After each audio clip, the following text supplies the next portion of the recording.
Hey everybody, Felix Staffelbaker here. I wanted to make a video on how the EOS blockchain started because a lot of people don't understand the truth of what happened, how it happened, and the idea around all of the events that took place that have been grossly misrepresented. So in 2017, Block One did an ICO where they did a year-long token sale of 2 million EOS tokens every day.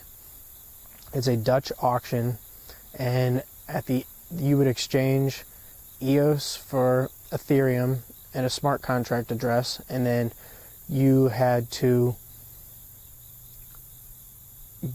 using your Ethereum address, you had to go sign the smart contract that linked your ERC20 token EOS tokens to your account, Genesis account that you would have for EOS.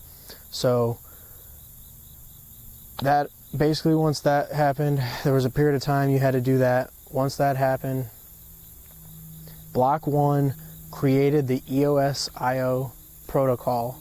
They created the open source software, and then they posted it publicly for anybody to have. You can go grab it right now. Anybody can go start up and spin up their own EOS.io chain, and they released that out, and they basically, at that point, they took a hands-off approach legally. So they weren't involved in the EOS.io protocol launch. They built it, and then they're adding to it now after they came to legal agreements with the SEC. So people all around the world got together. They were on calls. They were testing things weeks before, months before, working all the way up to it. They got together, and it was like basically June 1st was when it was supposed to launch. It was released out, and on June, I think it was 14th of 2018, the chain officially launched from everyone in the community. All the block producers got together across the world, from China to the US to everywhere, all over the world. There was, you can go look and see where all the block producers and things were. There's timelines of where everybody was happening and what all was going on. So, this is not something that's hidden. It's just not something that anybody seems willing to be honest about when discussing EOS and is it centralized or is it not centralized. By the very nature of it being launched, it was decentralized. So a lot of people overlooked that, and what ended up happening was it launched, and everybody, token holders, had to vote, and it had to reach a certain threshold of tokens on the network voting to unlock the network.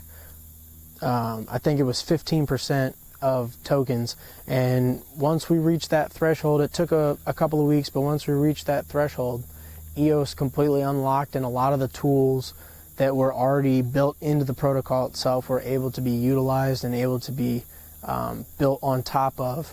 And that's where we see a lot of community-driven things. If you look, there isn't a Block One EOS wallet, but if you look, there is dozens of community-built EOS wallets, and ones that work really, really well, ones that work probably better than traditional wallets or wallets in other blockchains. And the tools that have been released by Block One are tools that are specifically to enhance development and development tools for the community to be able to build better and easier applications and interactions with the EOS blockchain. So the idea that somehow EOS launched centrally makes no sense when you look at the facts. And when you also look, Block One started off with 10% of the total EOS tokens, and they vest and unlock so many tokens. They have 10 million total tokens, and I forget the exact number, but they like every so often tokens unlock that they can use, and they have 100 million tokens, not 10 million tokens, because it's 10% of the network. So anyway, they have tokens that they're being issued, but that we've already seen them use to vote for block producers and things. So they're not dumping onto token holders of EOS or any weird thing that a bunch of other blockchains have, done or been caught up with. Block One is in it for the long haul, and they're using their tokens exactly how they need to be used. And I just see them as really the shining star of the crypto community, because they showed that it is possible to run an actual decentralized blockchain, and one that has scalability and mass adoption, not only potential but inevitability at this point. We're so far in the game that blockchain is ready for its first mass adoption application, and a lot of these other chains aren't ready, and that's just too bad for them. All this information has been out there since day one, and for people to ignore it and not pay attention to it is totally on them, especially when you can go on Twitter and type EOS, and almost everything is EOS is a scam, EOS is centralized. Simply not true. Look up the facts that I've laid out here, and you'll find for yourself. So I just wanted to throw that out there. Stoppelbaker out.